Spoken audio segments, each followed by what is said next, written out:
एक दुःखद बातमी येते। प्रसिद्ध तबलावादक जाकीर हुसेन यांचं निधन झालंय। हुसेन यांच्यावरती सॅन फ्रान्सिस्को इथं उपचार सुरू होते। हुसेन यांना 2023 मध्ये पद्मविभूषण पुरस्काराने सन्मानित करण्यात आलेलं होतं। प्रसिद्ध तबलावादक जाकीर हुसेन यांचं निधन झाल्याचं वृत्त आहे। जाकीर हुसेन यांच्यावरती परदेशामध्ये उपचार सुरू होते अशी माहिती मिळते। हुसेन यांच्यावरती सॅन फ्रान्सिस्को या ठिकाणी उपचार सुरू होते। हुसेन यांना 2023 मध्ये पद्मविभूषण पुरस्काराने सन्मानित करण्यात आलेलं होतं।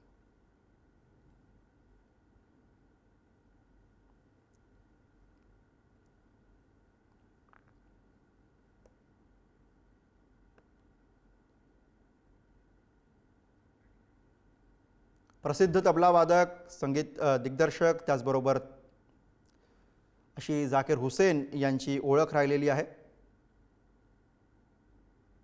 उस्ताद अल्ला रखा यांचे ते सर्वात मोठे पुत्र।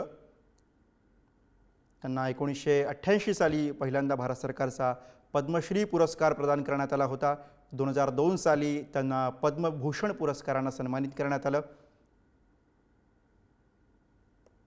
त्यानंतर 2023 साली त्यांचा पद्मविभूषण पुरस्काराने सन्मान करण्यात आलेला होता। आपल्या तबला वादनानं त्यांनी सगळ्या भारतामधल्या संगीतप्रेमींवरती खरं तर आपल्या या कलेची मोहिनी घातलेली होती आणि असे जाकीर हुसेन आज आपल्यातनं निघून गेलेले आहेत। जाकीर हुसेन यांचं निधन झालंय। सॅन फ्रान्सिस्को या ठिकाणी त्यांच्यावरती उपचार सुरू होते आणि या उपचारादरम्यान जाकीर हुसेन यांचं निधन झाल्याचं कळत आहे।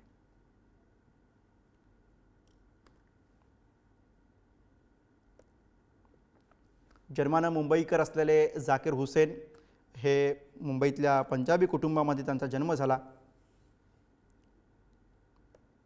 आणि आपल्या कलेच्या जोरावरती, आपल्या तबला वादनाच्या जोरावरती जाकीर हुसेन यांनी देश विदेशामध्ये संगीत क्षेत्रामध्ये मोठं नाव कमावलं आणि त्यांच्या या कलेचा गौरव म्हणून 1988 साली त्यांना पहिल्यांदा पद्मश्री पुरस्काराने सन्मानित करण्यात आलेलं होतं।